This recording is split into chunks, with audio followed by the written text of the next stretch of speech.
In this world of martial arts, a legend was passed down from generation to generation about the existence of a master spirit who had realized the truth of the world and was on the verge of reaching the summit. This spirit was looking for someone to inherit his unfinished mission and guide him to the pinnacle. The young heir of the Fire Dragon sect's leader named Baek Jayun, like many others, thought it was nothing more than just a legend. But that was only until a spirit from that legend chose him. He truly gained unrivaled power in his hands. No one could defeat him, and he was sure that he could rise to the pinnacle of this world. At least that's how it was supposed to be. But in reality, after years of bloodshed and horrible experiments in search of immortality, the spirit stopped guiding him. Already being a miserable old man, he wondered why the spirit of the master had stopped guiding him. But he could not find an answer to this question. Suddenly, his main scientist came running to his palace with the news that they had finally succeeded. He brought with him a test subject and the elixir of immortality he had created. This test subject was the first survivor of the experiments. The unfortunate boy turned into a real monster in the process, but he did not lose his mind. He was ready to do anything in this world to take revenge on those who destroyed his family and his body. Of course, he was treated like trash without the right to speak, and the poor boy didn't have the strength to fight back, while this experimenting maniac boasted that the test subject could even communicate. Moreover, the creature could live for months without a drop of water or a piece of food. However, old Baek Jayun was not so impressed with the result. He was tired of waiting for real results. He had endured years of waiting and suffering, but all this pathetic scientist could create was a twisted monster. Scared to death, the scientist begged for more time. Then he would be able to create an elixir for an immortal body. But Baek Jayun was not going to give him this time. With the help of magic, he began to force the scientist to drink his elixir. The scientist couldn't even understand why his hands were moving on their own, and couldn't do anything about it. In the end, he turned into a monster like thousands of his subjects. Old man Baek Jayun himself was dying, coughing up blood. He had only one question. Why didn't the master's spirit answer him anymore? He knew that the spirit was somewhere deep inside him and desperately asked him to reveal the secret of immortality, the immortal body technique. And this time, the spirit answered. But not in the way the old man expected. The spirit called him a fool who had wasted his chance. The true immortal body has already been completed, and it is hungry for revenge. The boy was very close to his goal, but the old man was still strong and with his magic stopped him. Still, Baek Jayun could not believe what was happening. After so many years, how dare the spirit betray him and choose such a pathetic vessel instead, even after Baek had done so much for him and completed a great task. But the spirit thought otherwise. The pathetic old man had failed in his task and never realized the truth of the world. In that case, the spirit decided to show him. It appeared in all its power before the old man and took all the remnants of his strength. Now the powerless old man could not even stand on his feet. He finally realized how weak and pathetic he really was. Meanwhile, the boy was very close to his goal. One move and his revenge was done. That's how Baek Jayun died. He's not the main character in this story. The spirit chose this boy and asked him just one question. Does he hate this world for destroying his family? If yes, then the spirit will make sure that he can take revenge on this world. Meanwhile, outside the palace, the members of the old man's sect sensed the danger coming from the palace. They had no idea what that red aura was, but they noticed the body of their master and the killer. They immediately decided to destroy this boy without even realizing that it was impossible. In return for the gift of power, the spirit conditioned the boy to destroy every stronghold in the world and absorb their power. Thus was born a monster of incredible power. Now no one will stand above him, and when the day comes, he will be able to achieve supreme enlightenment. That day, the entire blood demon sect was destroyed, and not a single sword that pierced this boy was able to stop him. He is the real protagonist of this story, the real blood demon. The man we see in the straw hat walking down a lonely path is a great man with a title of Sword Emperor. Sure, his title might sound impressive, but he's not quite invincible, and you're about to see why. He's on his way to meet some oldest friend from a sect called the Fire Dragon sect. Once the Sword Emperor enters the mansion, he meets the sect master, Baek Muryang. Alongside the sect leader are other powerful members of other sects, formidable people in their own right. Among them, there's the guy with a scar across his face, known as Fist King Yuk Bi. The girl standing beside him is known as the Northern Empress, Jin Seol Hee, and this bald old man is Abbot Hyun. The reason these powerhouses are all gathered here is to eliminate one person. You see, there were also a bunch of other prominent sects in this era of martial arts, but these guilds were all wiped out by a single master. No one knows anything about this man's motives or identity, but those who've crossed paths with him call him the Mad Demon, a man obsessed with fighting. And today, the Sword Emperor and Fire Dragon sect have come together to end this madness. And just as they're talking about him, the Mad Demon shows up outside the mansion. Without wasting a moment, he burst through the door, making his grand entrance. The Mad Demon pulls his scarf down as he strides into the mansion, casually mentioning how the smell of this powerful energy has led him to this familiar place. Seeing that all 5 of the great leaders have gathered here, he's sure they've all been waiting for this moment. On the other hand, the Sword Emperor can't help but to notice how the title Mad Demon isn't just an exaggeration.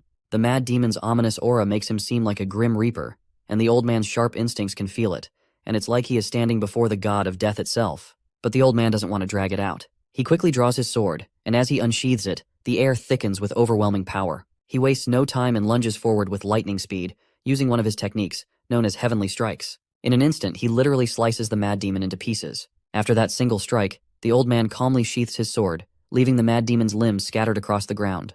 Fist King chuckles as he feels disappointed that everything ended before it even started.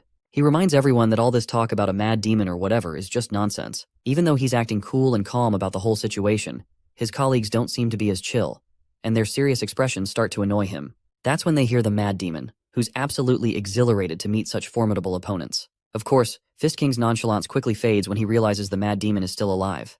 What's even more mind-boggling is that his sliced-off limbs are now reattaching to his body, as if nothing ever happened. Not only does Fist King's smile disappear, but he is also sweating his balls out of fear, and his eyes are wide with shock as he stands frozen, trying to comprehend what just happened. Baek Muryong was just as stunned as he was not expecting to witness something so extraordinary. As far as the rumors go, he knows that this legendary martial art is said to grant immortality, and it's known as the immortal body technique. He'd only heard rumors about it, but now, seeing it with his own eyes, he's left in awe as he realizes that those legends were true all along. After finally putting himself back together, the mad demon decides it's his turn to take action. Fist King shouts at the Sword Emperor to get away as quickly as possible.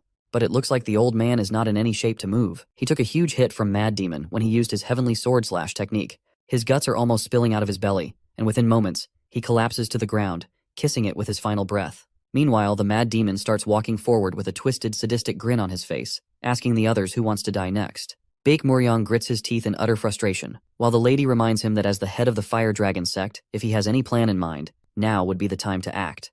Baek Muryong isn't sure how to deal with this mess, but he does mention that he's seen something like this martial art in ancient books. He's unsure of the details, but it's enough to make him wary. Meanwhile, Fist King is losing his patience with every passing second. Seeing the Sword Emperor dead on the ground only fuels his anger, and he begins to radiate a destructive energy that grows stronger by the second.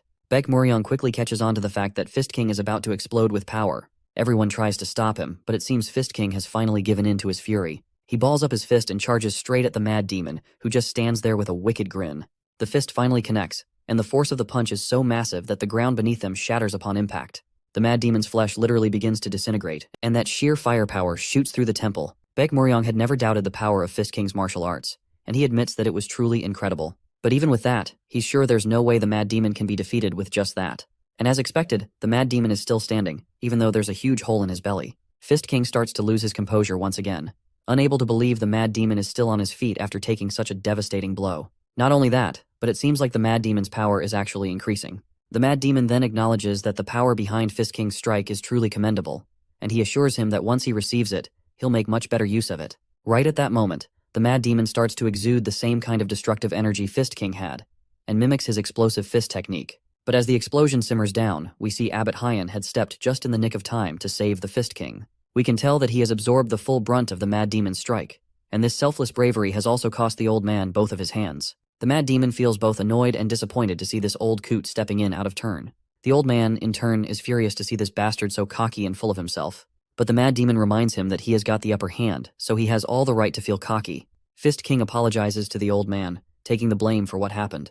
But the old man tells him not to worry about it, urging him to focus on defeating this monster first, without worrying about anything else. Meanwhile, the Mad Demon appears lost in thought, but then that same wild smirk slowly spreads across his face.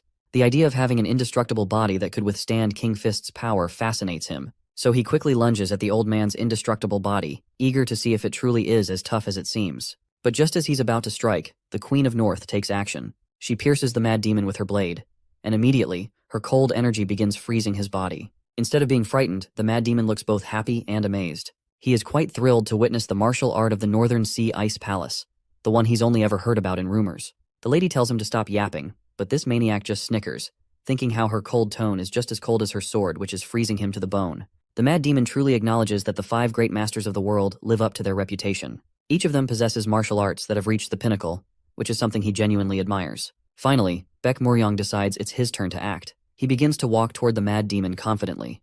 Baek Muryong reminds this maniac that he still has yet to see the martial arts of the Fire Dragon sect's leader, Baek Muryong. With just one quick move, Baek Muryong slashes down at the Mad Demon.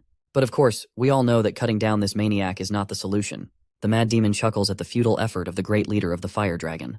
That's when Baek Muryong drops bad news to Mad Demon that he will now forever be trapped in darkness. In that instant, cloth-like bands burst from the chest, wrapping around the Mad Demon's body, binding him in a way he couldn't have anticipated. The mad demon struggles desperately, trying to break free, flailing around as much as he can. But the bandages quickly wrap around him from head to toe, binding him tightly. His strength begins to fade, and soon, his body loses all resistance. In the end, he's completely ensnared, stuck under the wrappings forever, like a living, breathing mummy. The old coot is blown out of mind to see this. He admits that he's never seen such a martial art in his entire life, and curiously asks what the hell that was. The sect leaders explain in response that it is the eclipsing blade, a treasured technique passed down only to the leaders of the Fire Dragon sect. It is a powerful martial art that seals its victims in darkness, rendering them helpless. However, there are no records of the eclipsing blade ever being used before, so no one knows how long its effects will last. Because of this uncertainty, the leaders of the Fire Dragon sect decide to always stay vigilant, ready to deal with the mad demon if he ever escapes. But just like that, 3,000 years have passed, and the mad demon, who once terrorized entire continents, is still trapped under those wraps. The world has changed a lot since then, and it's not surprising to see machines and robots everywhere. We find ourselves in Plant GSP Zone 3. Inside a giant tech tower, people are going about their daily lives. Then we meet a young man with a bright smile. A guy in hazard suit asks him if he's the only one from the advanced team, to which he replies that there's another person with him. He points to his right shoulder, where a woman in glasses is walking her own path. This boy is Mark, from the Earth promotion team, and he finds the girl beside him rather odd. She's been moving in silence, not uttering a single word. She approaches a gate, and once she enters it, she takes off her glasses. A wide smile spreads across her face as she feels ecstatic about finally arriving on this damned planet. This woman is Silo, from the Earth promotion team. She's the team leader, known as Lena. Mark quickly catches up to her, and noticing his upbeat attitude, she asks him if he's here just to have fun. He kind of admits it, saying that until the main team arrives, they don't have much to do, so it's like a vacation for them. It seems like Lena isn't really a fan of his cheerful and carefree personality, especially when he treats everything like it's just fun and games. As they walk, Mark expresses his surprise that she even volunteered to join the GSP team. Lena doesn't really understand what he's trying to say, so he reminds her that someone like her, who usually shudders at the thought of aliens, suddenly volunteering to go to a place where all the aliens in the universe gather, is bound to be curious. He points out that there are species here that can't even be found back on Earth. Seeing him walking and talking so casually, Lena tells him to not take these aliens lightly, as she does not want to end up in hot waters. Mark, however, tells her to take a chill pill because things have changed a lot more than she thinks. He explains that during the tournament, everyone is on equal footing. But Lena isn't so sure that these aliens think the same way, especially considering how arrogant and complacent they seem to be. Mark doesn't stop fooling around, and Lena gets fed up with his childish behavior. Finally, she just tells him to stay in the exhibition hall while she handles things. Of course, once again, Mark casually asks her the reason behind her comment. This rhetorical question of his only serves to piss her off even more, and she snaps, asking why he likes being around these creepy aliens so much. As soon as she says this out loud, the aliens nearby begin to stare at them, and Mark quickly advises her to be careful with her words. He reminds her that even though they're technically on equal footing, it can still be dangerous. It's funny to see that Mark, the one who's always so carefree around aliens, is now the one trying to caution her. But it seems like Lena did this on purpose, wanting to drive home the point that these monsters are dangerous regardless of the rules that were made to put them equal to humans. After all, law cannot eliminate the discrimination completely. Just take America as an example. Anyhow, she then sighs in frustration, lamenting how this goofball never seems to understand anything. Mark tries to argue back that if she's going to call anyone disgusting, it's no wonder they'd be furious. Lena admits that there is one place where humans truly rise to an equal position with beings from other species, and this place is right in front of them, the GSP Zone 3 arena. As they enter, we are greeted by an alien shouting with all his might, welcoming everyone from across the universe to the arena. According to him, this is the greatest cosmic festival, held once every 100 years, a place of opportunity where the prestige level of each civilization can be instantly elevated. All of this is possible through the GSP fighting tournament. Meanwhile, Mark comments on how Lena's true intentions for coming here were to just watch the tournament. But Lena replies that she came here to find the weaknesses of their enemies. Of course, this goes completely over Mark's head. He has no idea what she's talking about. The battle is about to start, and we see the competitors. On one side, there's a fiery alien ranked 973rd in the civilization rankings, representing the Ifrit civilization. His name is Agni. On the other side, his opponent is ranked 96th to 30th in the civilization rankings and represents the Piglo civilization. His name is Panon. The host announces the beginning of the preliminaries for Group 6, starting with the match between Agni and Panon. Before we can see the battle, the scene transitions to GSP Zone 3, Z District, Planet Promotional Hall. Inside, we see two men in suits, whom I had initially mistaken for robots. As Guy 1 walks by, we notice the mad demon, still trapped under the wraps even after 3,000 years. Guy 1 pauses and starts to stare at him for some reason. His friend calls out to him, telling him to stop stalling and get moving.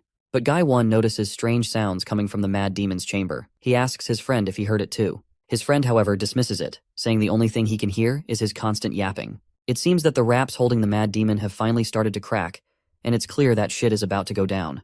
The GSP planet, located 500,000 light-years away from Earth, hosts a combat tournament once every 100 years. This tournament features various civilizations from across the universe, all vying for the title. The stakes are incredibly high because the civilization that emerges victorious is said to attain the truth of all things, achieving liberation from negative effects such as diseases, hunger, and war. For Earth, this tournament holds special significance. The proud government of the unified Earth has officially qualified to participate, sending their strongest representative, someone who stands as the strongest warrior on Earth. Earth's people believe that advancing to the finals will be easy, and securing the championship isn't far-fetched either. They have high hopes, confident that their champion can rise to the challenge. Back in the arena, the fight is in full swing, and the crowd is mesmerized by Agni, who truly lives up to his reputation as a member of the living flame species. The moment his restraints were removed, the entire arena was engulfed in intense flames. Panon from the Piglo civilization looks visibly overwhelmed as Agni starts running towards him, clearly ready to burn him alive. The audience on the sidelines cheers loudly for Agni, and even the host can't hide his excitement as the crowd's energy surges with support for the fiery warrior. Agni's popularity is undeniable, and it's easy to see why he's such a crowd favorite.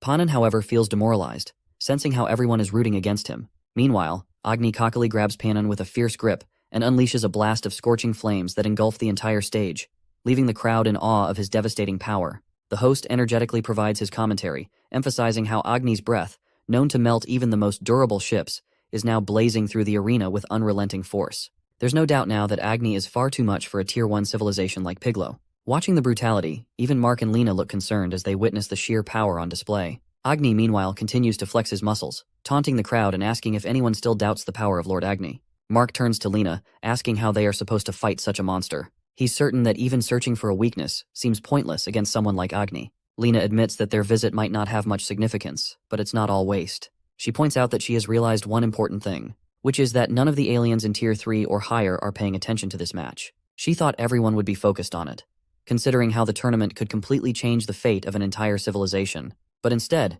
a Tier 1 civilization like Earth seems insignificant to these higher-tier species. Lena plans to use this arrogance as a weapon.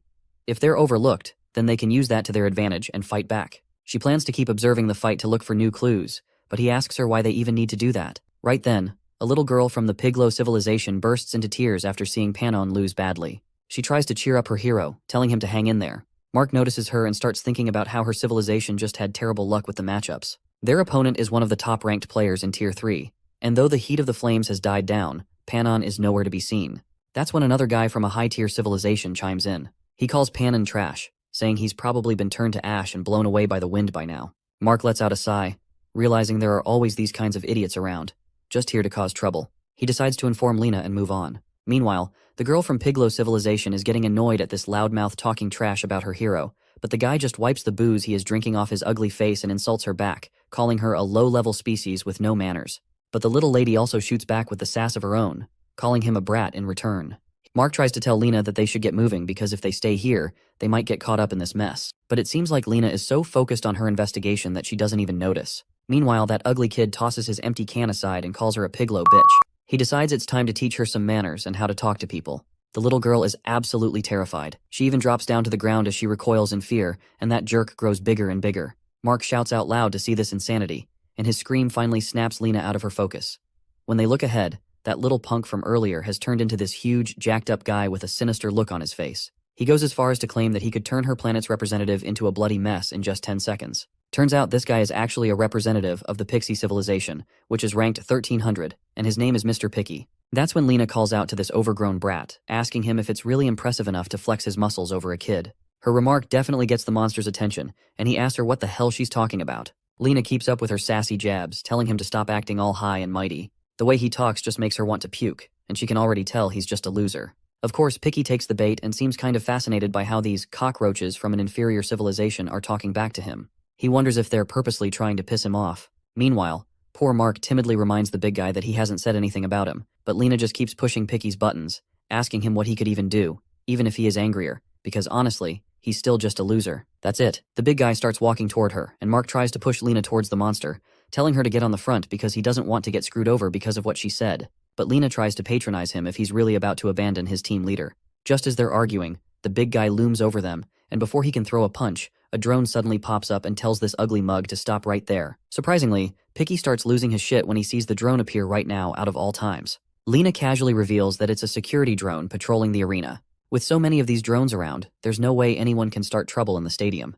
The drone asks if this pixie has caused them any harm, and that's when Lena finds her opening. She snickers before replying that it's not that he directly hurt anyone, but this idiot just started flexing his muscles, probably because he's drunk. Because of that, she was so disgusted she lost her appetite, but she'll let it slide.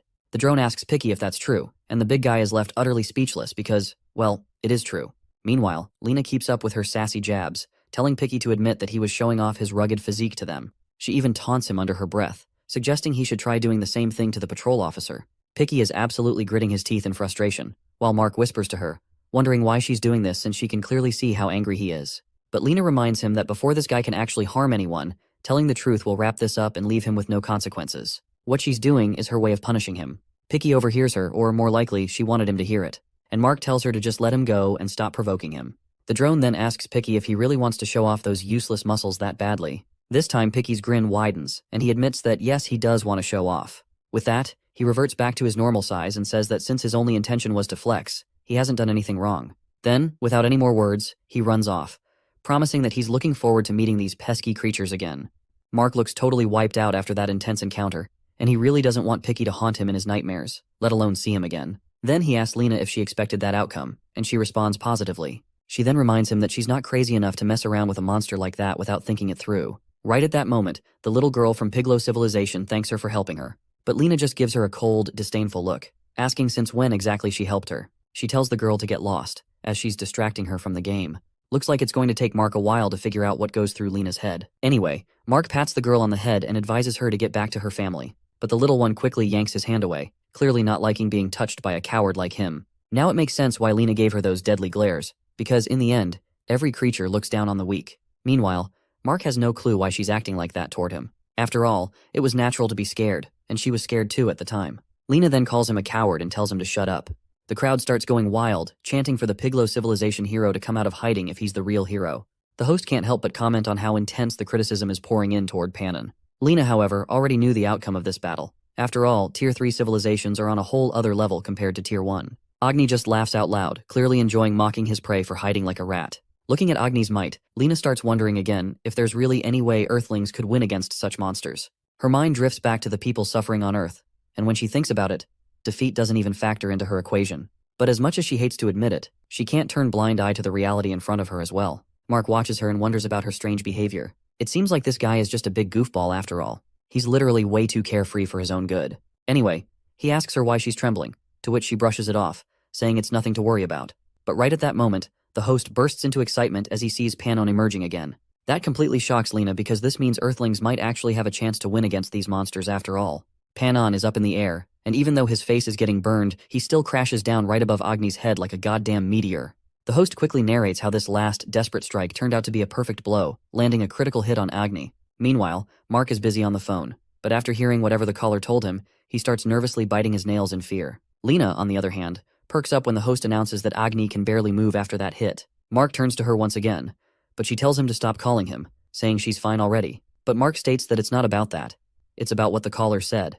Apparently something's wrong with the exhibit, and they want her to come check it right away. Well, we can tell that it's about the Mad Demon's escape. As they make their way over, Lena asks if he didn't double-check the exhibits. Mark says he indeed checked it twice. Lena already knew that something would go wrong the moment he started talking about vacation and seemed excited. Her fears have come true. But Mark says it's strange because there wasn't supposed to be any issue. Right at that moment, we see someone hiding behind a pillar, and it wouldn't be a surprise if it's Picky coming back for revenge. But Lena and Mark both walk on without a care in the world. Lena's even happy to see the outcome of the fight. She can hardly believe that Panon actually won against that monster. It gives her some confidence. Maybe these aliens aren't as invincible as she thought. But just as they're walking, a punch from Picky knocks Mark away, and all Lena feels is a gentle breeze before a hand grabs her by the skull. The scene transitions to planet GSP Zone 3, Z Street Planet Promotion Center.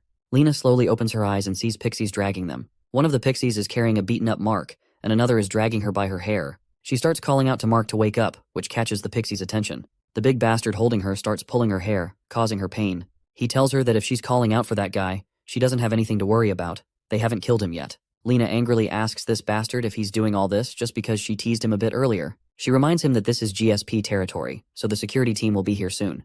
But the pixie reminds her that most of the security systems on this planet are based on their civilization's technology, and he's already taken care of all the devices in this building. He asks if her little brain could grasp what he just said. Picky then expresses his frustration, wondering how the Galactic Federation could have accepted such incompetent fools like humans. Once Lena hears this, she gets really annoyed and angry. She reminds this ugly sucker that they didn't want to join this useless Federation either. It was the Federation that barged in on Earth and forced them to join. And because of the infestation diseases they brought, billions of Earthlings are still dying in pain. Yet this damn Federation says interference between civilizations isn't allowed, so they've never shown any support. The two pixies go silent for a moment, but then Picky can't hold it in anymore and bursts out laughing. They both laugh about how she is confidently admitting that her civilization is royally screwed. They ask her if she thinks the Federation is some kind of charity organization that will actually show them support. What's even more hilarious to them is that her primitive civilization is still struggling with things like infectious diseases. The two pixies laugh to themselves, saying they thought primitive beings like humans were only found in museums now. Just then, a familiar voice asks these fools if they're the ones who brought him here. And of course, that voice belongs to the Mad Demon. The last time he remembered, he was in the Shaolin Temple, but now it seems like the entire mansion has changed drastically. It's so extravagant. It feels more like a private room in a large inn. Lena is bewildered by the accent and language. It's exactly the same as an Earthling's. The pixies, on the other hand, can't understand a word Mad Demon is saying and tell him to use human language. Mad Demon's mood shifts when he realizes that it's not just the interior decoration that's changed. He's basically in a totally new place. And these big fat pixies don't seem to understand the language of Earth. It doesn't take long for Lena to realize that this guy doesn't speak the common language. But honestly, it works in her favor. She can speak to him in Earth's language, and the pixies won't be able to understand a word of it. So she quickly shouts at him, telling him to report to the security team right away because these guys are trying to break Federation regulations. But before she can get another word out, the big pixie slams her head hard onto the ground in order to silence her. Seeing this violent fatso gets Mad Demon excited and amazed. He's glad at least something hasn't changed. Without wasting any time, he extends his hand towards one of Pixie's belly. Using his Vortex Wind Fist, my guy obliterates the bastard with just one punch. Picky also gets obliterated in the process along with his friend with that single hit. All that's left of Picky is the hand that was holding Lena and a pair of useless legs. Everything else is totally obliterated. This crazy maniac laughs again, that sinister smile creeping across his face. Since Lena can understand his words, he tells her not to try running away. He has a lot of questions he wants to ask. And if she tries to run, he'll kill her on the spot. Lena then tries to ask him questions back in the native language of this current era, but her words go right over this maniac's head. She asks again, trying to understand how he just obliterated those guys. But that's when he snaps her into his attention. He tells her that if she doesn't speak clearly, she'll lose her life for sure this time. Lena quickly remembers that he can't speak the common language and decides to just answer his questions instead. The martial artist asks her first to explain where they are. She tells him that this is the promotion building in Street Z. Of course, he does not know what she is talking about, and asks her if this isn't the Shaolin Temple. Well, he can tell enough to know it's not the temple. The atmosphere and the energy radiating from the place feel completely different. And besides, if it were the temple, those bald monks would not have been causing ruckus there. Hearing him spout nonsense, Lena asks him who he even is. The language he speaks and the way he looks make it clear to her that he's a human from Earth. And she wants to know how he managed to channel that much power without any special devices. She asks him how he created that explosion just now. He then annoyingly grabs her by the hair and asks why she's fumbling around. She quickly yanks his hand away and sternly asks him to introduce himself first. Of course, this primitive martial artist has no idea why she's asking these questions since he is supposed to be the greatest martial artist who brought the entire martial arts world down to its knees. But Lena snaps back, saying she doesn't know jack about him.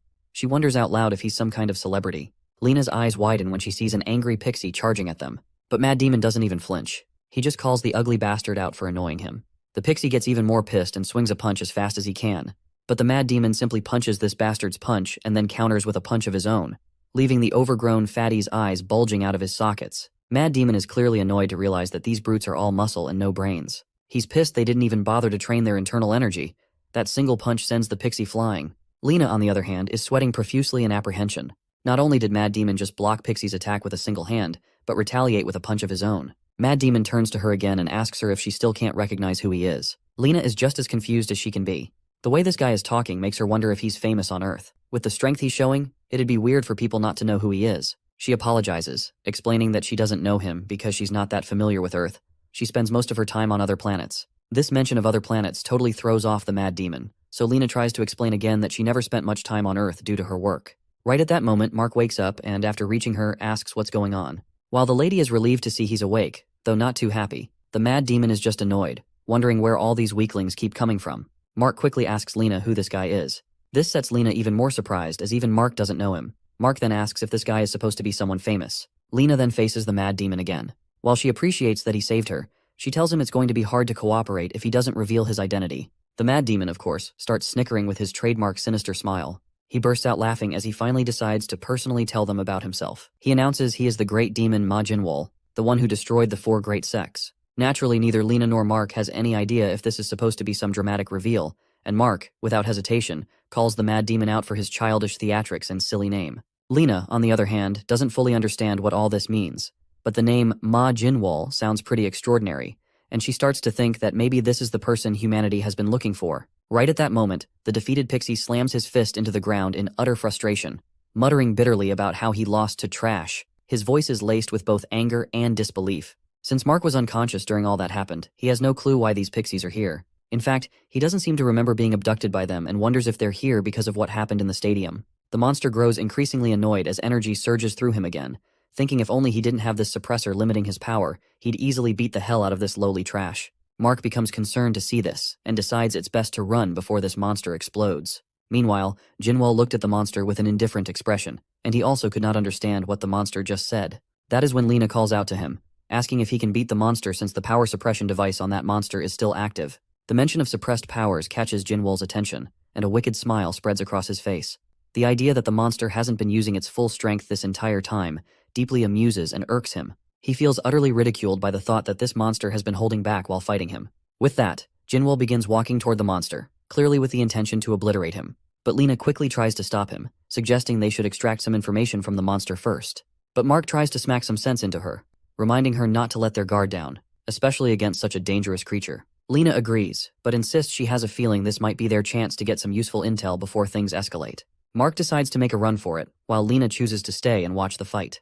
However, the moment Mark bolts, it becomes clear he's more of a coward than a fighter, leaving her alone standing there. Lena does not seem to blame him for running though, since she knows the consequences of staying, but she still believes it's worth the risk, especially since Jinwoo has proven himself before. The monster stands back, and he looks absolutely mocked to see a Tier 1 civilization standing against him.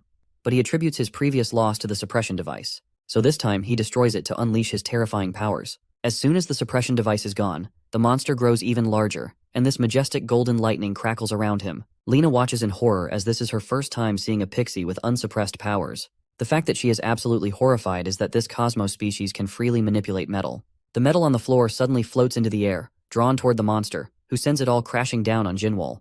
The monster is certain he'll win now. After all, no Tier 1 civilization could possibly withstand the sheer might of his terrifying powers. Once the monster stops his relentless barrage, we see Jinwoo buried under the massive pile of metal. Despite his body being pierced through and through by the jagged fragments, his sinister, cocky smile never fades. The damage doesn't seem to affect him, and it's clear that even in the face of overwhelming power, Jinwoo remains unshaken. Jinwoo quickly bursts through the pile of metal that had been pinning him to the ground, sending the rubble flying and leaving the monster completely bewildered. His interest is piqued to see these amazing powers, and he is now looking forward to acquiring these metal manipulation powers for himself. On the other hand, the monster is still struggling to accept the fact that this guy just broke through his force field, completely defying his expectations. He refuses to believe that this trash is stronger than him. Clenching his jaw, the monster throws a devastating punch aimed at Jinwoo. But when the monster looks below, Jinwoo is suddenly not there anymore. Instead, he is sitting right above the bald monster's shoulders, which sends the creature into a complete frenzy. Jinwoo grabs the bald head and begins absorbing the monster's powers. The pixie swings his hand to grab Jinwoo, but my guy jumps right away. The monster desperately uses his metal manipulation again and throws scraps of metal at Jinwoo. But Jinwoo activates his own metal manipulation abilities, and the two forces clash in a massive explosion, sending shockwaves through the air. Lena is just blown away to see this. Even the monster can't comprehend what he's witnessing. He can hardly believe his eyes that Jinwoo is now using his own civilization's cosmos force against him. Jinwoo snickers as usual and remarks that he's really enjoying this new power. Jinwoo then decides to return the favor by showing this monster one of his own techniques. The pixie monster annoyingly raises his hand to gather more metal, seething at the sight of this lowly human imitating his powers. But before he can do much, Jinwoo takes his stance and, like a bullet, launches himself forward, striking the monster right in the belly. With that single devastating blow, he slices the creature clean in half. As the monster crumbles, Jinwoo makes it clear that he's not imitating anything, he's simply stolen the power. Meanwhile, Lena stands there, unsure how to react. She can hardly believe that a Tier 1 human just defeated a Tier 3 civilization powerhouse. She can bet her life that this is the craziest shit she's ever witnessed. Jinwoo feels both exhilarated and satisfied with his new powers. He turns to Lena and casually tells her to lead him to the other bald guys. The equally excited Lena grabs Jinwoo's hand as she claims she's figured out the real reason he came to this planet, which is to prove his strength. She can hardly control her excitement as she tells him that she knows just the place with fighters even stronger than what he's seen here. She invites him to become Earth's representative in the GSP tournament, a prestigious event where he can showcase his power all he wants against the strongest monsters. Mark finally comes back, and his jaw drops as he sees the whole place has been destroyed. It's unbelievable for him, but he knows the crazy person he met earlier is probably behind all of this. The planet GSP's judge, Virtus, steps in and comments that the situation looks completely different from what Mark described earlier. He assumes the Pixie resident ended up losing control and destroyed the whole place. Mark becomes anxious and starts regretting his actions. He wishes he hadn't brought such a person here. After inspecting the whole place, the judge concludes someone else was also involved in the destruction. He believes someone from a higher civilization or a combat specialist civilization is behind this, since even their Tier 3 civilization, Pixie, was completely destroyed. Mark becomes confused at first, but feels relieved as he hears the judge's words. He understands it's completely logical to believe no human can destroy a Pixie like this. He thinks he's safe for the time being, and decides to contact the team leader as quickly as possible. The judge notices Mark's expressions and starts questioning why he looks so worried. Mark assures him he's fine, but the judge is able to see right through him, so he repeats his question again. Mark admits he can't fool the judge, and shares that he's just worried about his partner's safety. Judging by the destruction, Virtus doubts his partner is still safe. He becomes determined to find the criminal behind all the mess. Mark understands his words, and the judge assures him to stop worrying, as he has the best investigators of the planet on his side. They will do their best to reconstruct the scene and quickly find out who's behind the whole mess. Mark notices the machine memory specter that is able to materialize whatever happened in the past. He remembers hearing about it from someone. As he sees the whole place reconstructing, Mark becomes anxious and starts wondering how he should get out of this situation. The judge assures him not to look so worried while he starts investigating. He uses his mysterious powers and becomes determined to take revenge for Mark's partner. The human starts sweating anxiously as he realizes his situation is extremely bad. 30 minutes ago, while explaining everything to Lena, Jinwoo shares he came back to his senses and was already in this place. Lena starts contemplating as she hears the novel-like story. She understands he was able to speak a language fluently he didn't even know, because he has the ability to absorb powers and acquired the skills to speak after absorbing Pixie's abilities. She admits she has never heard anyone talk about a power that lets the user absorb others' abilities. She continues to contemplate and questions how humanity lost such precious abilities. She believes it might be something like lost technology, and as she's trying to make sense of the situation, Jinwoo becomes annoyed and starts leaving.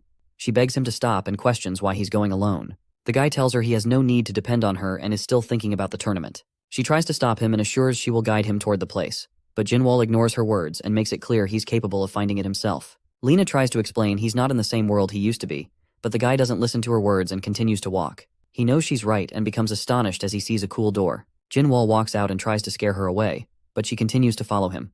As he enters the next room, he finds different civilizations in front of him and wonders what he is looking at. Lena catches up and tries to explain. She welcomes him to the 26th century and reveals the era he is in right now is known as the 2600s, the space exploration era of Earth. He becomes confused, but she continues explaining that humans have started interacting with other civilizations that belong to different planets. He sees no point in interacting with such bizarre beasts and wonders why humans even made a distinction. As she hears his words, she asks his opinion on how the humans and these bizarre creatures rank in the civilization's tier, and questions where he thinks the humans would stand. The Mad Demon has zero idea about the ranks, and tells her he's completely clueless about the ranking system. She reveals there are a total of 20,000 civilizations in the universe, and out of all the civilizations, humanity ranks at the complete bottom of the food chain. He is surprised to learn the bald guy he defeated earlier with complete ease is stronger than the human race. He calls the humans dumb, which offends the girl. She admits they are at the lowest, but requests he hold back with the insults. She explains there's a 5-tier scale that categorizes the hierarchical relationships of civilizations. Humans are a Tier 1 civilization, which is at the end of the list. Even among the other Tier 1 civilizations, humans rank at the very bottom. The Mad Demon tells her he wouldn't care about useless rankings if he was in her place. He believes they should focus only on gaining strength to defeat the other civilizations, instead of worrying about stupid rankings. Lena formally requests the same thing once again. He gets a bit annoyed and wonders what she wants all of a sudden. Lena understands his aim is to fight strong beings. He answers positively, so the girl continues to explain. The planet they are on right now is known as GSP. There's a special universal combat tournament happening on the planet, which is only held once every 100 years. Extremely strong beings, far scarier than his imagination, participate in this tournament. She wants the guy to represent humans and Earth in the tournament. This way, he can enjoy fighting strong beings just as he wished earlier. He asks again to confirm if she wants him to fight for the humans. Lena answers positively, and as she tries to continue speaking, Jinwoo cuts her off and orders her to shut up. He makes it clear he won't let her use him to win in a stupid tournament just because they exchanged a few words. She becomes frustrated and questions if he's treating her like she's just a dumb girl. Lena apologizes for her rude behavior and changes the proposal to a request. She explains the human race can progress to the next tier of civilization if they are able to perform well in the tournament. Jinwoo doesn't understand the importance behind some stupid rankings, but she frustratingly tells him it's not just an empty ranking and holds a lot of importance. He doesn't change his mind about the tier list and asks her to elaborate more. He questions if their worthless core will become stronger in any way if humanity performs well. She assures him humans will definitely change if he's able to perform well in the tournament and help Earth advance to the next stage. She explains that tiers of civilization are divided based on cosmoforce, which is something similar to a life energy that evaluates existence. Any powers that defy the common sense in the universe are only able to manifest when a being is freely able to manipulate the mysterious energy. The mad demon understands her explanation and believes she wants to use the mysterious power, but the issue is, the human race is unable to use it unless they advance to the next tier. The problem is, there's no chance humans can win against other races in the tournament, so she wants him to represent humanity and fight against the aliens to win. She calls him correct but clarifies they are not going to gain any magical powers once he wins the tournament. They will acquire knowledge that can't be obtained any other way, even after a lifetime's dedication. He becomes curious and asks her to elaborate. Lena shares the knowledge humans were able to acquire up until now is considered to be the fruit of many centuries of efforts. After humans became capable of exploring space, other civilizations revealed the truth to them. Whatever information they had gained after years of efforts and hard work was merely a fraction of the knowledge that's persistently being broadcasted by an enormous brain of a mysterious alien at the end of the universe. There are civilizations that are capable of controlling the knowledge the giant holds. These civilizations are called End Sapiens. In the current universe, they are the only Tier 5 civilization, and also the hosts of the tournament. She frustratingly tells him these civilizations are unfair and distribute their knowledge unevenly due to some restrictions. The mad demon calls it boring. He knows she's trying to use him to obtain something she desires by asking him to perform well in the tournament. The girl calls him correct but requests him to listen to her. She explains what she wants him to do is for all of humanity, and Earth's future is in his hands. He doesn't care about her words and starts walking away. He believes it's better if she explains such stuff to someone with similar beliefs instead, but he knows she's not going to find anyone who's foolish enough to risk his life just to help someone else. Suddenly the judge appears, and without wasting a single second, he uses his mysterious powers to execute the mad demon. Jinwoo's body completely disintegrates, and Virtus announces his judgment has been completed. He is surprised to learn such a low-tier civilization was capable of destroying a pixie. The judge starts walking towards Lena and announces he's going to judge her as well since she is involved in the pixie resident murder case. The girl becomes anxious, but she's unable to do anything against the judge. All of a sudden, someone from behind starts complaining about the pain and calls the judge a skinny guy. It's the mad demon. He starts regenerating his body and leaves the girl shocked. It's hard for her to believe he's still alive. The mad demon shows his anger and rage. He questions why the judge pushed him to such an ugly state. Virtus is also surprised to see his body regenerate. He warns the judge not to move from where he is, or else he's going to end Virtus's life. The C Street of Sector 3 and Planet GSP was bustling as always. Diverse intergalactic beings in all shapes and sizes roamed, minding their own business. Among the crowd, the residents of Planet Piglo who came all the way to GSP to support their representative can be seen. Mala, the kid who was bullied by that pixie bastard earlier, joyfully recounted what had happened and how the Earthling sister had helped her while holding her balloon. Grog and Kulak patiently listened to the kid, and they were shocked to hear that Earthlings had turned out to be braver than the rumors said. Whoever that Earthling girl was, Piglos owes her a debt of gratitude. Suddenly, the three came across a man wearing the same brown cloak as them. He jokingly asked what they were so happily chatting about without including him. Grog could recognize that voice anywhere. He replied that their youngest almost got in big trouble while she was cheering for their cheeky representative. Mala quickly released her balloon and ran toward the heroic Pannon with open arms. The hero of Piglo caught the kid and held her. Grog worriedly asked if he was okay after that grueling battle with the living flame. Pannon assured them that he was fine. If he's asked to fight right away, he's in good shape to do so. His victory has catapulted the Piglo civilization all the way to rank 4800. As soon as he asked what the trouble they were talking about was about, a massive explosion disrupted the busy street C. The crowd saw Judge Virtus burst out of a building, and chaos unfolded as everyone desperately evacuated. The Piglos overheard that the judge was chasing an Earthling who killed a pixie resident. A combination that sounds awfully familiar. Mala pleadingly held Pannon's hand and struggled to say what she wanted to say. There were no words necessary. The hero of Piglo could see what she was getting at. Destruction has spread quickly as the bystanders try to run away from the collapse. It's only been a few seconds, but the judge and Ma Jinwoo have already made quite a bit of a mess. Promotion team leader Lena was miraculously fine, albeit a little frazzled. Though it was dangerous, she could not take her eyes off the metallic mountain of debris. Ma Jinwoo had activated the Pixie Cosmo power to retaliate against the judge for blowing his body up. He intended to seal Judge Virtus inside a metallic prison, but it wasn't holding up too well. With multiple explosions from the inside, the makeshift prison slowly crumbled. Jinwoo clicked his tongue. The judge was a lot tougher than he thought.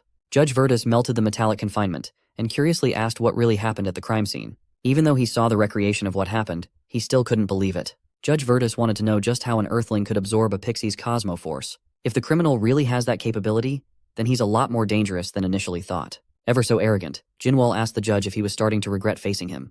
With insanity in his eyes and power on his leg, Jinwoo attacked. At breakneck speeds, he launched an earth-splitting explosive strike and completely missed the target. Nevertheless, the Great Demon is just getting started. Even more explosions disrupted Sector 3. Evacuation efforts are ongoing for everyone else except for Lena. She desperately wanted to see more of the Great Demon up close and personal. Lena was just a few meters away from a pissed-off judge when some strong arms grabbed her from behind, gagging her mouth so as not to make any sounds. It was Pennon. He urged the Earthling to calm down as they came all the way here to save her. Unbeknownst to the hero of Piglo, Grog followed closely instead of taking Mala away from the chaos. Lena recognized Pannon as the fighter they had just watched on stage. Pannon was just annoyed that his people just couldn't seem to follow simple instructions. Grog assured his hero that Mala was safe with Kulak, so they just had to hurry and run away too. The hero of Piglo braved his way toward the mess to repay the favor Lena did for little Mala earlier. Their civilization is built on repaying kindness when received, after all. Just as they were about to make a dash for it, Lena protested to be released. Pannon warned her that saving her fighter was impossible. The judges of GSP are all monsters who have made it all the way to the tournament's finals. An Earthling going up against such a powerful opponent is utterly hopeless. At least that's what common sense dictates, but Jinwoo is built different. Judge Virtus carefully observed the Great Demon and determined that he had more aces up his sleeves. It's now one big explosive attack versus multiple Jinwoo clones. The judge's technique shone brightly as the power of his beam became increasingly unstable. Reaching critical mass, an explosion swallowed every nearby infrastructure like a nuclear bomb. Judge Virtus was confident that such widespread destruction should be enough to neutralize the tricky Earthling. But he thought wrongly that Jinwoo had successfully closed the gap between them with another technique that was ready to go. He thought he had a clear line of sight for a counter, but he underestimated the judge's speed. Judge Virtus materialized and teleported his hand to defend his back. One tiny beam of light transformed into another massive explosion to demonstrate just how insignificant an Earthling was. Meanwhile, the Piglos continuously ran away from the battle while Lena frustratedly protested to be let go. She urged Pannon that if he really wanted to save someone, just save the Earthling fighting the judge. But even out of a fresh win and rank up, Pannon and Grog knew that they were no match against someone as strong as a judge. They've risked enough trying to save Lena, who helped Mala earlier. Pannon is a paragon of the Piglo civilization's ancient belief in returning kindness. It's a principle that has protected their planet for a lifetime. Grog begged to differ. Suddenly, their retreat was halted as what looked like flaming debris landed in front of them. The thing was so charred that it looked like dry firewood that had inexplicably fallen from the sky. But no, it was Ma Jinwoo. Not far from where they were standing, Judge Virtus steadily materialized into existence. Just as expected, the judge is in pursuit of his target. Grog urged Pannon to quickly escape and just leave the Earthlings behind if push comes to shove. At this rate, they might get caught up in the battle and end up looking like charred firewood too. But it would take more than just some puny explosions and flames to kill a great demon. As Lena expected, this guy must be immortal. She urged the Piglo boys to take a proper look at the burning mess on the floor. As if on cue, Jinwoo started screaming in agony as his nerve endings recovered, bringing the sensation of being burnt alive. Grog and Pannon have never seen something like this. The guy has lost more than half his body and was continuously being eaten by Virtus's fire, yet he's constantly regenerating. Maybe this is Earthling's cosmic force. Judge Virtus materialized completely, and argued that regeneration is way too precious of power for such lowly creatures to possess. The judge gave the Piglos the choice to let the criminals be and leave. Grog has been advocating for this since earlier. This is their chance to wash their hands of any involvement. But Pannon turned to Lena to ask if the burnt firewood could really survive. Lena looked him in the eye, and truthfully answered that she had seen Jinwoo recover from worse injuries. If that's the case, Pannon urged her to take the dude to the GSP registration office right away. If he registers as a GSP fighter, even Judge Virtus won't be able to touch him recklessly. Grog can already tell that his brother is about to do something stupid that he won't be able to stop. Pannon tossed his cloak away. He will be holding the judge off, buying time while the other two rush for the registration office. Grog felt frustrated at his stubborn fool of a brother, but he listened to Pannon's instructions. Cursing while running away, Grog pleaded with his brother to survive. The hero of Piglo assured Grog that with his previous victory, he gained a weapon that would surprise even Judge Virtus. The judge just called them fools and started winding up another finger explosion. Pannon had heard that before Virtus became a judge, he was a Helicionian fighter. As far as everyone knew, the weakness of Helicionians, known for their power to wield light, is darkness. And it just so happens that with Pannon's victory, the cosmic force of his civilization has awakened, giving him the power to wield darkness as a weapon. He thinks it wasn't a coincidence that he found himself here. The ancestors must have been guiding him in assisting Mala's benefactor. The GSP tournament player registration office was full of hopeful fighters from all over the universe. The registration office staff named Kiranos, a grumpy lady, is currently refusing service for some newcomers. Saying that Grog and Lena were in a rush is an understatement. They just wanted to get Jinwoo registered as fast as they could, but they kept getting rejected for no reason. Kiranos looked at the condition of the fighter they were trying to register and gave a definitive rejection. Ma Jinwoo has recovered enough of his body to talk. He assured the staff that he was fine, and he had ultra regeneration. The ruckus at the registration desk was starting to attract the attention of everyone else in the office. They saw an Earthling trying to register, only to be rejected repeatedly. It is widely believed that Earth is a weak civilization. Their participation in the tournament would be hilarious. The opportunists among the crowd saw this as an opportunity to add a weak opponent to the bracket for an easy win. Maybe they should help that Earthling get in. Kiranos stood firm on her decision to deny them registrations, until the interested crowd started piling up, pressuring her to let the Earthling in. They cited that all civilizations have the freedom to participate in the GSP, and discrimination against lower-tier civilizations is a crime. Grog and Lena didn't know why these random aliens were backing them up, but they should help. The chance to get the Earthling officially registered can be heard all the way outside of the office, forcing Kiranos' hand to approve the process. Lena was pleased that it all worked out in the end. But Kiranos just wanted to confirm one thing. Their so-called fighter needing a registration has vanished. They were so engrossed in trying to get in that Ma Jinwoo had gone off on his own once more. The fight has now reached all the way from Street C to Street G. Judge Virtus was puzzled by everything that had happened today. He can't fathom just what these insignificant beings gain by trying to save each other and putting their lives on the line. Maybe it's just impossible for the judge to make sense of the thoughts of lower-tier civilizations like Earth and Piglo. Just as he was about to deliver some punishment, the judge's attention was snagged by a familiar grating voice. Ma Jinwoo has crawled out of his mortal injury for a second-round bout. This time he'll make sure to kill Judge Virtus for real. But the Halcyonian fighter remained calm. He can't be bothered to be threatened by lower-tiered beings making foolish decisions left and right. But just as he was about to obliterate Jinwoo, a curtain of darkness started disrupting his light. Panon came in clutch and temporarily sealed the judge's abilities. All that was left was for the Earthling to hit hard. For the first time in a long while, the judge felt threatened. Ma Jinwoo wanted to prove that his martial art was not insignificant by making the judge eat one of his strongest moves. A punch packed with all of his power socked the armored bastard in the face. As a result, Judge Virtus's mask shattered and flew away. Meanwhile, the first scene of the crime, the Planetary Promotional Center at Zone 3 of Z District, was peaceful as can be. Lena's underling, Mark, was stressing over what was happening while trying to convince himself that it was not his fault. Bro was going through it. He even blamed team leader Lena for meddling with the Pixies in the first place. If she hadn't done that, none of this would have happened. Mark can hear the explosions and destruction as clear as day from his position. Following the sounds, he saw the fiery onslaught. He initially thought it was a terrorist attack or an accident. Just as he was wondering what was happening, he received a phone call. Back in the middle of the action, the judge's mask has fallen. Unfortunately, the same can't be said for the judge himself as he clutched his face in rage. Ma Jinwoo was amused that an enemy managed to withstand a serious blow from the Great Demon. Since the judge has proven his strength and durability, Jinwoo will just take that fascinating power over light from the big guy. Judge Virtus's calm demeanor has vanished, replaced by anger for what Jinwoo just did. He could not believe that such a lowly being dared to scratch the mask directly bestowed on him by the divine. From now on, the exposed Halcyonian is taking this fight personally. He wanted to rip apart the Earthling insect more than anything. He materialized his hand right above Jinwoo's head, but the Great Demon quickly caught on. He dodged the incoming flash of destructive light, escaping with finesse. But the judge wasn't just a one-trick pony. Aside from his explosives, he had physical tools and a bizarre flickering movement technique to catch up. Jinwoo is confident with his speed, but even he finds the judge's persistence troublesome. Finally, the Halcyonian caught up and landed a solid strike, sending him flying toward another infrastructure. To finish the job, Judge Virtus started winding up one final explosive light. He aimed at the Earthling without thinking about the collateral damage he was about to inflict on the district. Without an ounce of hesitation, he nuked the whole area in hopes of melting the cockroach into nothingness. Mark, who had answered the phone call from Lena, bravely tried to catch a glimpse of the battle and confirmed that Ma Jinwoo had returned for round 2.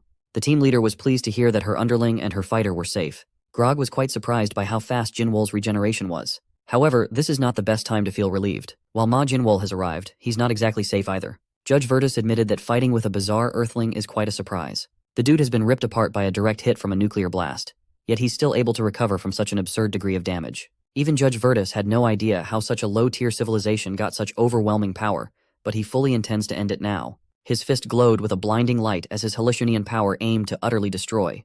Judge Virtus would have proceeded with total annihilation had the registration office staff Kiranos stopped him. And so, the judge was forced to stifle his final attack to hear what's up.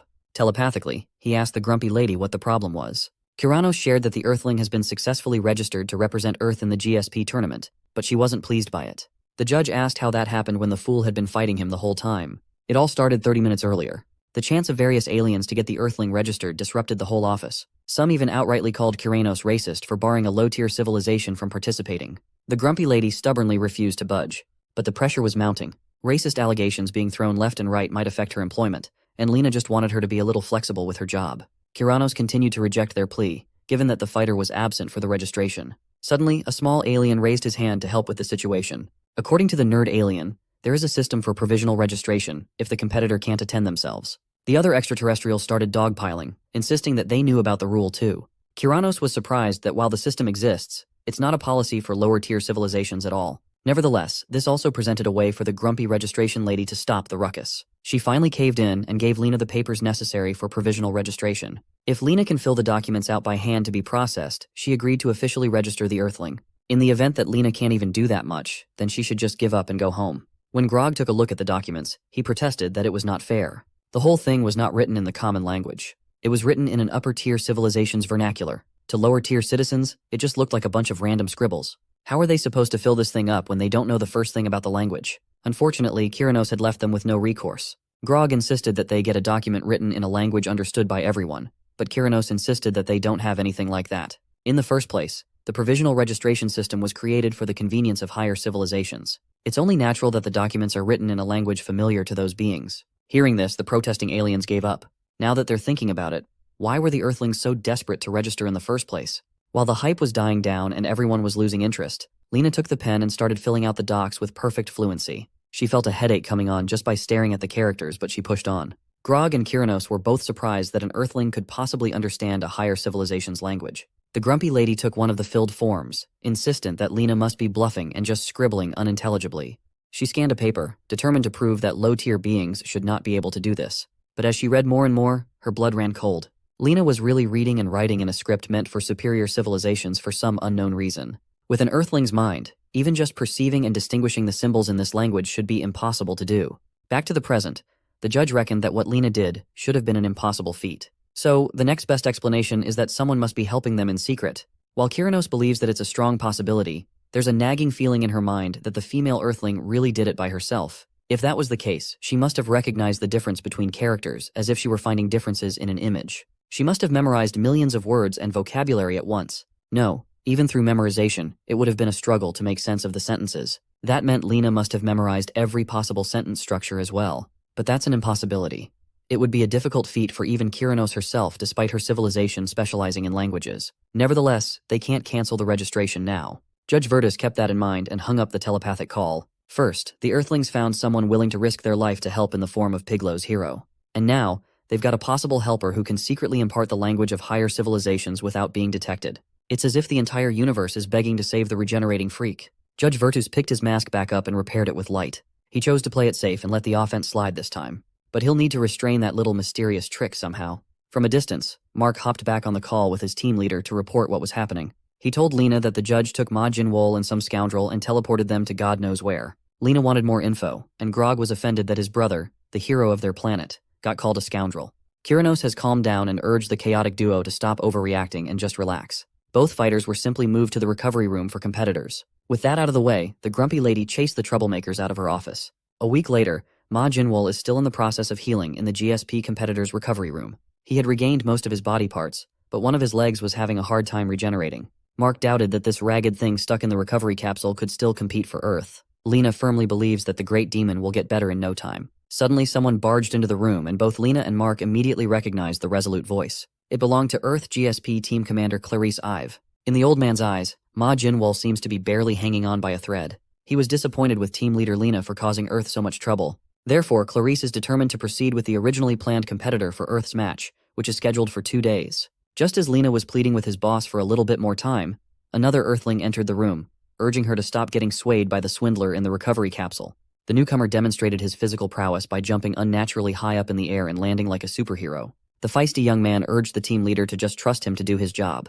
Just trust Earth's strongest man and the planet's representative, Marcel Blade. As soon as she saw that stupid face, Lena started banging on the capsule and begging Ma Jinwol to wake up and save Earth. Commander Ive assured her that it would be fine. She's just worrying too much. He insisted that Marcel is the current strongest Earthling by a wide margin, and he has been personally chosen by the commander himself. Furthermore, the suit he's wearing is the pinnacle of all the knowledge and innovation humanity has accumulated thus far. Commander Ive was certain that after the first match, no civilization would dare to underestimate Earthlings ever again.